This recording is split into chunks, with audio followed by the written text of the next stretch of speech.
Bismillahirrahmanirrahim. Assalamualaikum warahmatullahi wabarakatuh. Alhamdulillah, nahmaduhu wa nasta'inuhu wa nastaghfiruh wa na'udzu billah min syururi anfusina wa sayyiati a'malina. May yahdihillahu fala mudilla lahu wa may yudlil fala hadiyalah. Asyhadu an la ilaha illallah wahdahu la syarika lah wa asyhadu anna Muhammadan abduhu wa rasuluhu la nabiyya ba'dah. Allahumma salli wa sallim wa barik ala sayyidina wa habibina wa maulana Muhammadin wa ala alihi wa ashabihi ajma'in. Rabbi syrah li sadri wa yassir li amri wahlul 'uqdatam min lisani yafqahuna qawli. Teman-teman sekalian, alhamdulillah dalam beberapa pertemuan terakhir kita telah membahas pertama tema tentang pasangan atau suami istri, bahkan kajian tentang ini ada beberapa pertemuan. Kemudian kita juga sudah membahas tentang masalah hubungan kita dengan orang tua, terutama dengan ibu, bahkan dengan mertua sekalipun. Maka pada kesempatan ini kita akan melanjutkan pembahasan kita tentang hubungan dengan manusia atau hablum minan nas atau muamalah, yang kali ini berkaitan dengan orang yang berada di luar rumah kita, yaitu para sahabat, teman, dan orang yang ada di sekitar kita.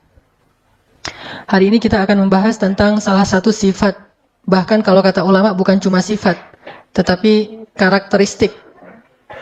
Bedanya sifat dengan karakteristik, kalau sifat dimiliki oleh kita dan orang lain. Sedangkan kalau karakteristik, kata ulama, itulah yang menjadikan kita khas ketimbang orang lain. Itulah yang membedakan kita dengan orang lain.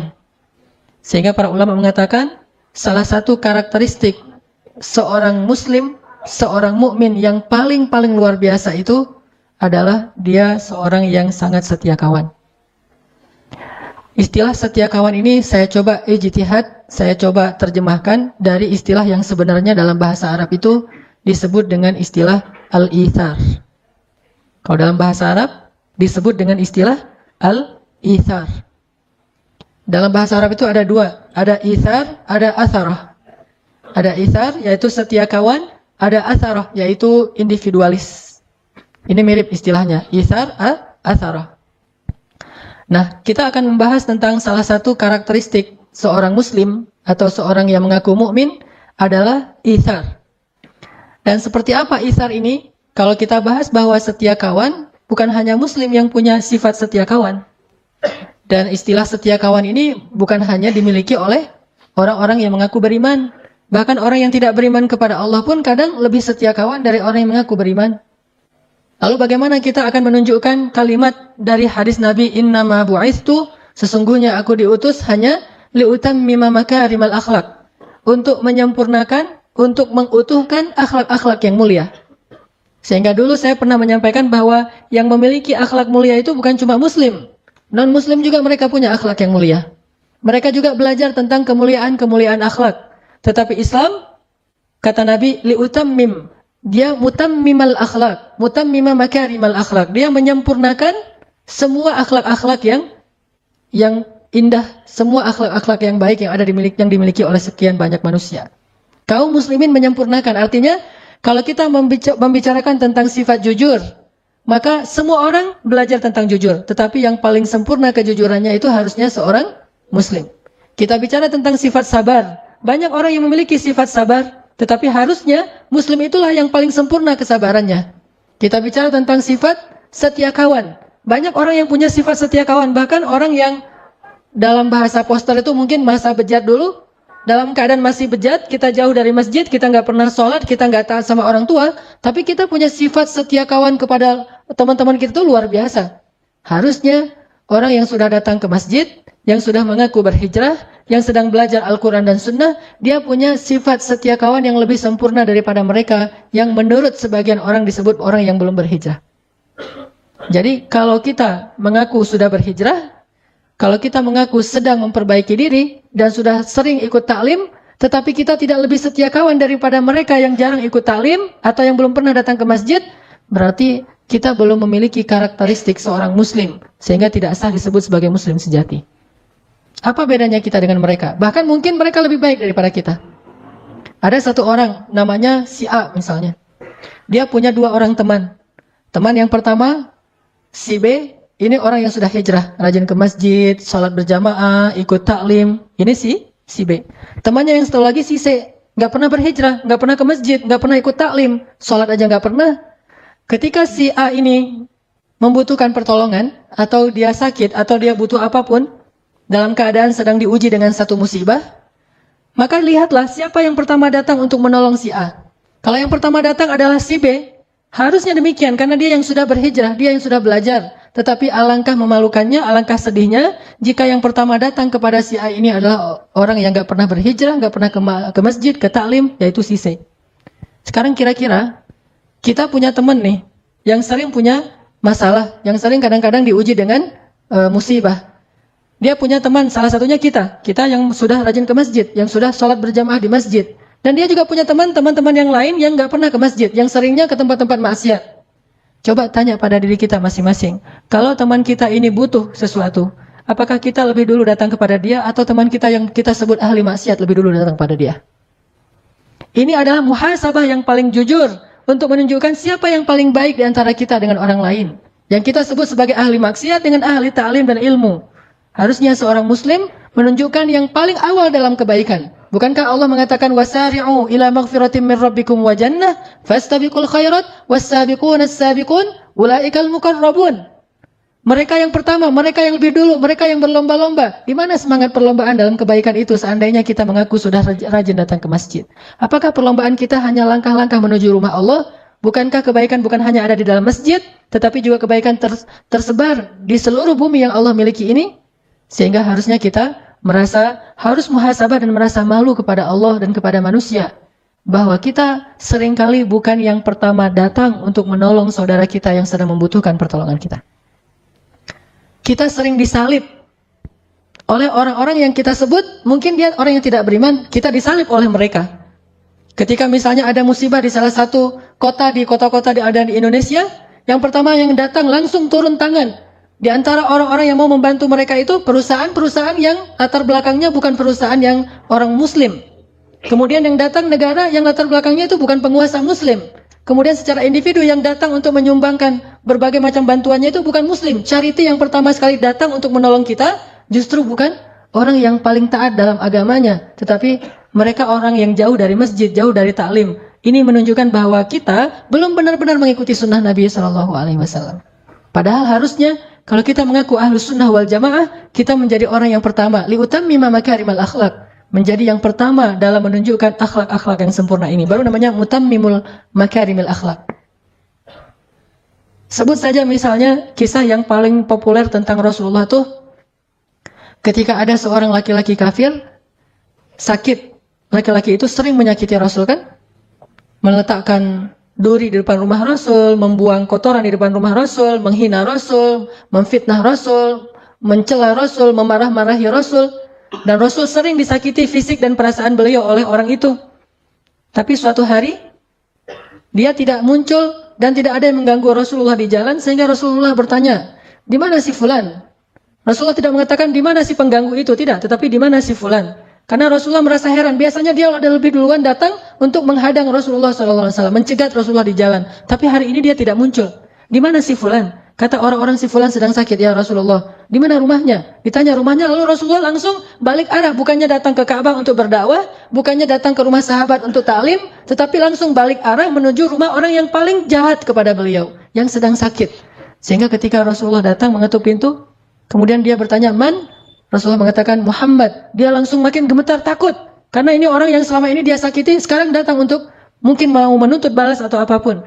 Lalu dibukakan pintu itu oleh keluarganya. Rasulullah datang dengan tersenyum. Kemudian Rasulullah duduk di sebelahnya. Kemudian bertanya bagaimana, apa penyakitnya, apa yang saya bisa bantu dan seterusnya dan seterusnya. Dengan akhlak yang paling indah yang beliau tunjukkan. Sehingga membuat orang tadi yang paling benci kepada Rasul tiba-tiba menjadi sejuk hatinya. Menitikkan air matanya. Kemudian dia mengatakan, "Ya Muhammad, engkau adalah orang yang paling saya benci dalam hidup saya ini. Yang paling sering saya sakiti, yang paling sering saya musuhi, yang paling sering saya curangi, yang paling sering saya ganggu. Tetapi ketika saya sakit, engkau orang yang paling pertama datang menjenguk saya dan memberikan akhlak yang paling istimewa kepada saya. Akhirnya orang ini kemudian belajar Islam dan masuk Islam. Ini artinya bahwa Rasulullah SAW sudah menunjukkan akhlak yang paling istimewa kepada kita. Tetapi kita masih sibuk dengan riwayat. Apakah itu hadis sahih? Kata ulama itu hadisnya dhaif. Kalau memang hadisnya dhaif, lalu kenapa? Apakah hadis dhaif itu tidak boleh dipakai? Bukankah hadis dhaif itu kata ulama lebih baik daripada qaulul ulama, dari ucapan para ulama? Kenapa kita yang baru belajar 1-2 hadis lalu membuang hadis-hadis dhaif? Seolah-olah hadis dhaif itu tidak ada artinya. Apakah ucapan kita lebih berarti daripada hadis dhaif? Seandainya ada orang yang meminta nasihat kepada kita, maka sesungguhnya menasihati orang itu dengan hadis dhaif lebih baik daripada menasihatinya dengan ucapan dari pikiran kita sendiri. Karena hadis dhaif hanya lemah riwayatnya, tetapi bukan batil, bukan hadis palsu, berbeda dengan hadis maudhu. Banyak orang itu hadis dhaif, itu cerita dhaif, itu tidak ada riwayat yang kuat dan segala. Astagfirullahalazim. Apakah kamu pikir bahwa hadis dhaif itu hina, dina dan tidak ada nilainya di mata orang-orang para ulama? Bahkan seorang ulama, muridnya Ibnu Taimiyah yang paling streng menurut sebagian orang, ulama Ibnu Taimiyah yang paling keras dalam urusan hadis, punya murid namanya Ibnu Katsir. Selain Ibnu Qayyim Al-Jauziyah, lihatlah buku tafsir Ibnu Katsir, yaitu tafsir Al-Quran Al-Azim. Di dalamnya termuat lebih dari 100 hadis dhaif. Apakah Ibnu Katsir tidak tahu bahwa di dalam kitab itu banyak hadis dhaif, yang beliau ambil itu hadisnya dhaif? Beliau tahu. Beliau ulama besar, muridnya Ibnu Taimiyah. Kenapa memakai hadis dhaif? Karena beliau tahu bahwa hadis dhaif itu tidak perlu dibuang, tetapi dia tetap dipakai sebagai motivasi, fadilah, penyemangat, selama hadis dhaif ini tidak bertentangan dengan hadis sahih. Kalau hadis dhaif bertentangan dengan hadis sahih, maka hadis dhaif ditinggalkan. Tetapi kalau hadis dhaif ini malah menguatkan, memperjelas makna dari hadis sahih, maka hadis dhaif tetap dipakai oleh para ulama. Banyak termasuk Imam Al-Ghazali dalam kitab beliau tentang Ihya Ulumuddin, banyak sekali hadis dhaif. Termasuk juga ulama India yang dari Jam'atut Tabligh, Fadailul A'mal. Orang membuang buku itu, tidak usah baca buku itu karena hadisnya banyak yang dhaif. Memangnya beliau tidak tahu hadisnya dhaif? Beliau tahu, beliau ulama hadis, dan dari India itu banyak sekali ulama-ulama hadis yang luar biasa. Intinya bahwa kisah ini adalah sebuah inspirasi yang luar biasa tentang akhlak Rasulullah SAW. Jauh sebelum kita mengkritisi tentang ilmiahnya, maka kita telah bisa mengambil manfaat dan hikmah yang luar biasa dari kisah ini. Di mana kita dibandingkan Rasulullah SAW dalam urusan itsar, setia kawan. Maka teman-teman sekalian, malam ini kita akan belajar menjadi orang yang lebih setia kawan. Karena kalau saya pribadi merasa sangat malu ketika saya mengaku muslim, saya pakai aksesoris yang menunjukkan keislaman saya, apalagi kalau saya membanggakan keislaman saya. Jangankan membanggakan, hanya pakai aksesoris keislaman. Apa aksesoris keislaman? Misalnya diantaranya saya pakai baju koko, saya datang ke masjid, saya sholat, atau mungkin pakaiannya sampai ke jubah, sorban, peci, segala macam. Atau yang bahkan bukan hanya aksesoris keislaman, kebanggaan terhadap Islam. Saya memakai baju dengan tulisan bahwa saya bangga sebagai seorang muslim, saya ini seorang muslim, so what, gitu, dan seterusnya kan ya. Kan bangga sekali ini dengan keislaman kita, dan itu baik. Tetapi di situ ada beban yang luar biasa. Bebannya adalah, apakah kita yang mengaku sebagai muslim, bahkan membanggakan keislaman kita, sudah menjadi orang yang paling layak disebut sebagai akhlak terindah di antara manusia? Atau jangan-jangan kita yang mengaku sebagai muslim justru orang melihatnya dengan sebelah mata, karena yang mengaku dan membanggakan keislaman itu justru yang paling tidak baik akhlaknya.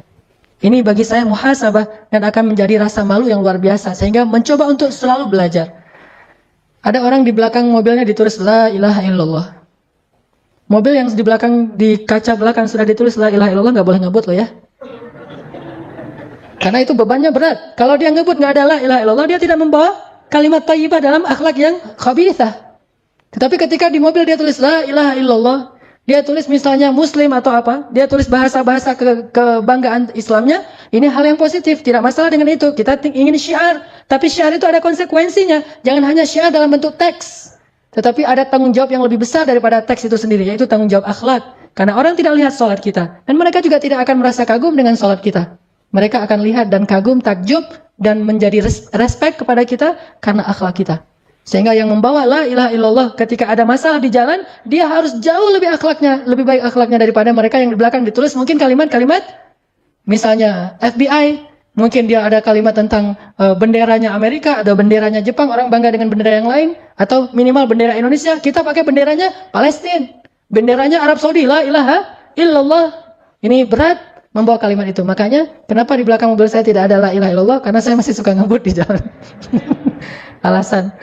Setidaknya orang tahu, suatu saat saya pernah gini.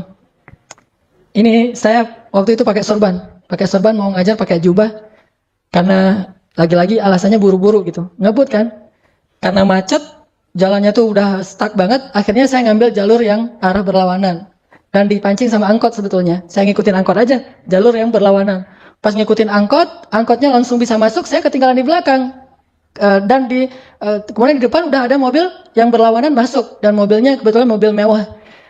Lalu setelah itu saya buka kaca tuh mau minta maaf kepada dia juga buka kaca, langsung dia teriak di wajah saya dengan kalimat dari kebun.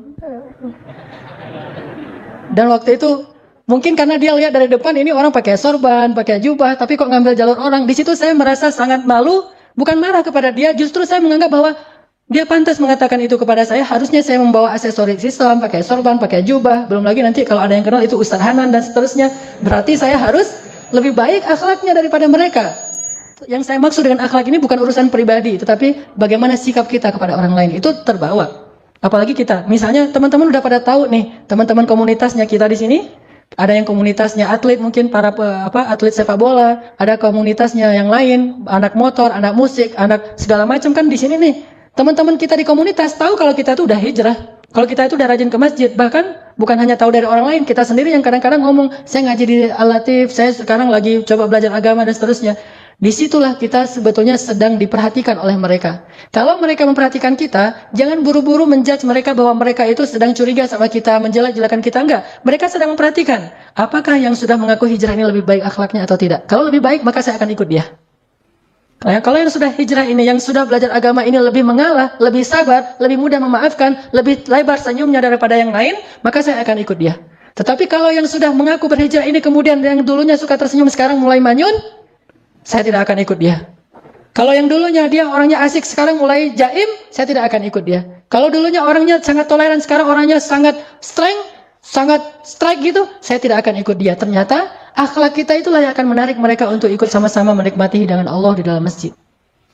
Intinya adalah salah satu yang paling mereka perhatikan itu dan akan membuat mereka takjub itu adalah sifat itsar yang tadi saya coba terjemahkan dengan setia kawan.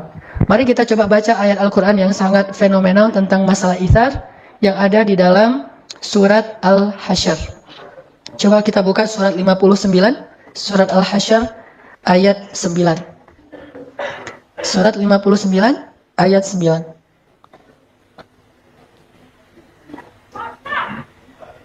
Surat Al-Hasyr surat 59 ayat 9.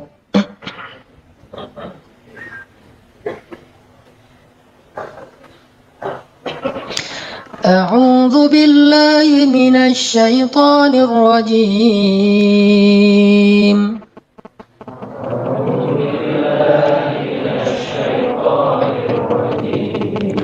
Bismillahirrahmanirrahim.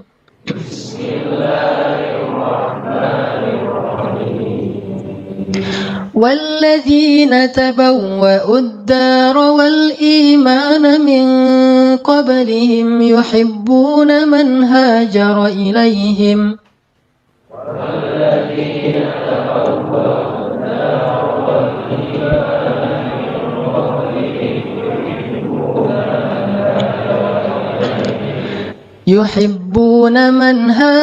إليهم ولا يجدون في صدورهم حاجة مما أوتوا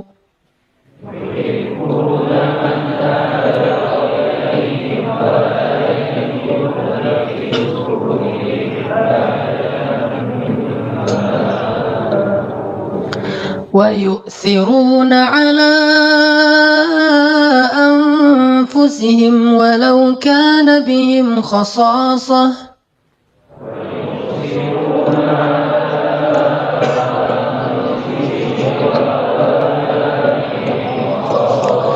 ومن يوق شح نفسه فأولئك هم المفلحون.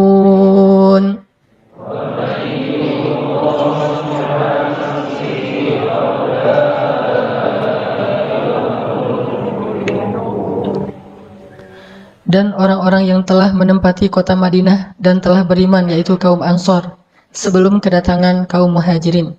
Mereka adalah orang-orang Ansor yang sangat mencintai orang-orang Muhajirin yang berhijrah kepada mereka. Dan mereka itu tiada menaruh satu keinginan pun dalam hati mereka terhadap apa yang diberikan kepada kaum Muhajirin. Dan mereka selalu ithar atau mengutamakan orang-orang Muhajirin atas diri mereka sendiri, sekalipun mereka dalam keadaan kesusahan. Dan siapa yang dipelihara dari kekikiran dirinya, mereka itulah orang-orang yang beruntung. Teman-teman sekalian, di dalam ayat 9 ini Allah Subhanahu wa taala menyebutkan satu kata ithar dalam bentuk verb atau kata kerja, yaitu kalimat wa yu'thirun. Wa yu'thiruna ala anfusihim walau kana bihim khassasah. Dan yang diambil sebagai sampel atau contoh tentang ithar di dalam Al-Qur'an itu adalah satu kaum, bukan satu individu. Ini menunjukkan bahwa sifat ithar ini dimiliki oleh orang banyak yang luar biasa, yang mereka disebut oleh Allah dengan istilah kaum Ansor, yang terdiri dari suku Aus dan suku Khazraj. Orang-orang Ansor, orang-orang Madinah. Ternyata orang-orang Madinah ini adalah orang-orang yang ahlul ithar, orang yang sangat luar biasa dalam berithar, dalam setia kawan itu luar biasa orang Ansor. Sangat terlihat nanti kisah-kisah itharnya orang Ansor itu, gimana mereka bisa setia kawan, gimana mereka bisa lebih mengutamakan orang Muhajirin daripada diri mereka, sampai ke tingkat yang kita tidak bisa mengerti, sampai ke tingkat yang tidak bisa dipercaya oleh akal kita. Begitu luar biasanya sifat setia kawannya kaum Ansor. Di antara contoh setia kawannya kaum Ansor misalnya, ketika kaum Muhajirin datang ke Madinah, kemudian mereka membutuhkan tanah, membutuhkan rumah, membutuhkan modal untuk kerja, membutuhkan keluarga, maka kaum Ansor membagikan setengah dari rumah mereka untuk Muhajirin, memberikan setengah dari tanah mereka untuk Muhajirin. Bahkan ada di antara mereka yang menyerahkan seluruh hartanya untuk kaum Muhajirin, dan mereka kemudian tinggal bersama keluarga mereka yang lain. Jadi kalau ada adik kakak berlima nih, maka salah satu di antara yang orang 5 ini menyerahkan seluruh hartanya, kemudian dia numpang tinggal bersama keluarganya yang lain. Saking ithar, saking setia kawannya kepada kaum Muhajirin. Ini yang dilakukan oleh orang Ansar. Sehingga ketika Rasulullah dan sahabat Muhajirin datang ke Madinah, mereka tidak kelaparan, mereka tidak kedinginan, mereka tidak kepanasan. Mereka semuanya mendapatkan tempat seperti yang mereka dapatkan di kampung halaman mereka, karena ithar dari kaum Ansor. Siapa di antara kita yang bisa seperti ini? Datang orang yang kita tidak kenal sama sekali. Kalau ithar kepada para sahabat, setia kawan dengan teman-teman itu, ini kita mungkin bisa. Bahkan ada di antara kita yang mungkin punya pengalaman di masa-masa lalu, saat kita punya komunitas motor mungkin, atau komunitas hobi yang lain, ketika ada teman kita yang misalnya anak Vespa nih, ada temannya jalan dari Bandung ke Pangandaran, sampai di daerah Pangandaran atau katakanlah misalnya Garut aja atau Tasik gitu, Vespanya mogok. Kemudian dia telepon tengah malam, jam 1 malam dia telepon temannya di Bandung, "Bro, Vespa saya mogok gitu. Dan saya sekarang, kamu lagi di mana?" "Lagi di Tasik, nih mau ke Pangandaran. Mogok udah berapa kali dibenerin, nggak bisa hidup, nggak bisa nyala. Saya sendiri sekarang di jalan." "Oh ya udah, lo tunggu ya di situ ya, entar lagi gue datang," gitu. Akhirnya dia dari Bandung jauh-jauh naik Vespa juga ke Pangandaran. Untung nggak mogok lagi di daerah Rancaikek gitu. Jauh-jauh datang ke Pangandaran, ditelepon oleh temannya dalam waktu hitungan menit, dia langsung siap-siap, langsung berangkat ke Pangandaran. Dia nggak pernah berpikir, yang efektif mah bukan saya yang datang, saya cari bantuan aja, saya telepon 911 atau apalah istilahnya. Jangan saya yang datang, kan cari efektivitasnya. Bagi mereka bukan efektivitas, tetapi bagaimana menunjukkan setia kawannya. Mungkin kalau mau efektif, dia akan telepon saudaranya yang ada di Tasik, "Tolong bantu teman saya." Itu aja udah setia kawan. Tetapi dia tidak ingin kebaikan ini diambil oleh orang lain. Dia yang harus mengambil kebaikan ini. Sehingga dia datang jauh-jauh dari Bandung ke Tasik, ke Garut, bahkan sampai ke Pangandaran, menyusul temannya yang sedang menunggu di sana dalam keadaan sedang membutuhkan pertolongan. Ini dilakukan oleh orang-orang yang tidak mengenal agama. Harusnya kita yang sudah belajar agama harus punya setia kawan yang jauh lebih dahsyat dari ini. Dan ini bukan hal yang sepele. Karena tugas seorang muslim itu adalah menunjukkan identitas Islam yang telah Allah gariskan dalam syariatnya. Dan ini berat, makanya menjadi seorang muslim itu luar biasa beratnya. Menjadi seorang muslim itu benar-benar harus menjadi wasaton, harus menjadi pemimpinnya orang lain dalam segala kebaikan. Sehingga kalau ada di antara anak-anak Vespa yang bisa berkorban sejauh itu, harusnya anak-anak masjid bisa berkorban jauh lebih baik daripada itu. Kalau anak Vespa di Pangandaran ditelepon, malam itu juga datang, anak masjid ditelepon di Surabaya, malam itu juga datang. Saya lagi di Surabaya, ya udah aku datang sekarang. Gimana cara datangnya? Mikir dulu. Harusnya bisa lebih dari itu. Memang saya juga belum pernah seperti itu. Saya merasa sangat takjub dengan anak-anak Vespa, anak-anak BMX, anak-anak komunitas yang lain yang punya sifat setia kawan yang luar biasa. Dan kita berharap dalam Islam itu, dalam masjid itu, dalam dakwah itu punya yang lebih dahsyat daripada komunitas-komunitas lain. Karena kita mengaku sebagai kuntum khaira ummatin ukhrijat linnas. Kalian kelompok terbaik di antara manusia. Terus tunjukkan mana yang terbaik. Apakah terbaik itu hanya label? Apakah terbaik itu hanya slogan? Apakah terbaik itu hanya sekedar bentuk orasi dan khutbah? Atau kenyataan real? Maka kalau khutbah kita pasti lebih bagus daripada yang lain. Kalau label kita punya banyak label-label yang keren. Tetapi realnya, kita harus banyak muhasabah. Saya bukan katakan tidak ada, tetapi kita harus banyak muhasabah. Jangan-jangan kita belum menunjukkan apapun. Apa yang kita tunjukkan dalam bentuk label, tetapi tidak ada dalam realitasnya. Orang Ansor. Pernah ada kasus begini. Sejak kaum muhajirin datang ke Ansor, orang Ansor itu berbagi. Berbagi setengah dari harta mereka, sepertiga dari harta mereka, 2/3 dari harta mereka. Bahkan ada yang seluruh dari harta mereka diberikan.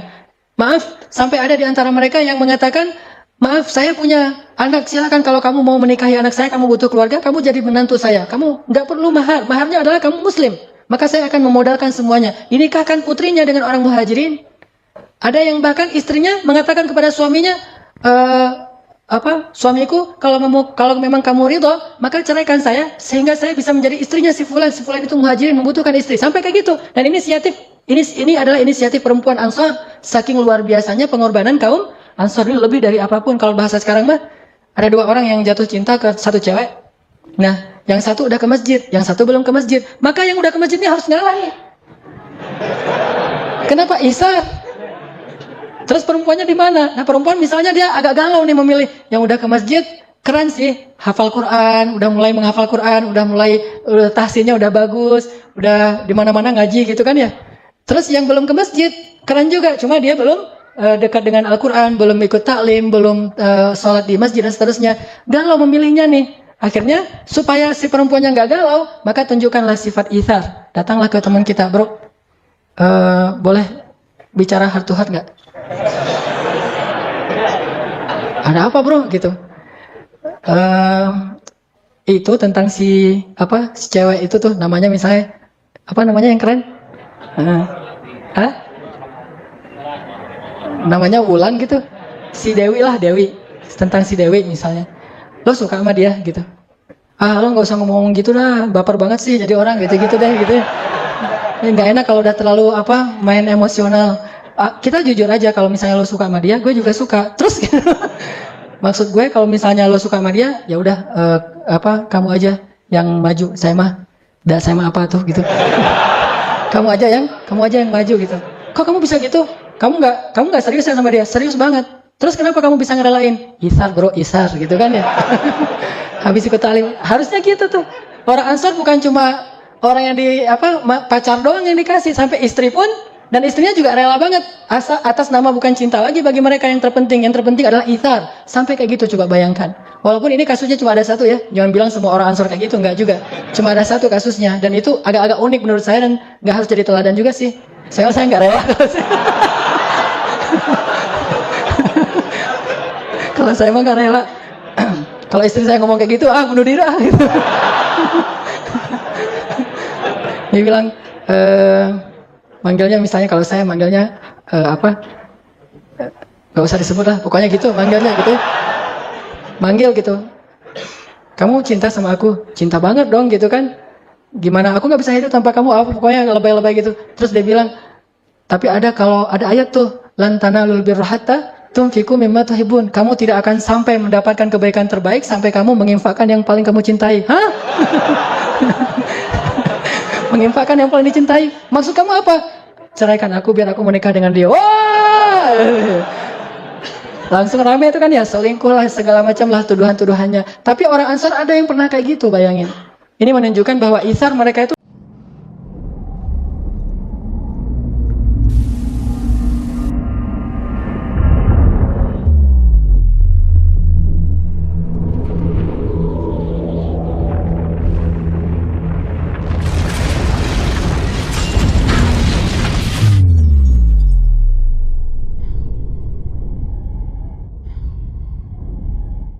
Rangkuman ceramah tentang itsar dan setia kawan.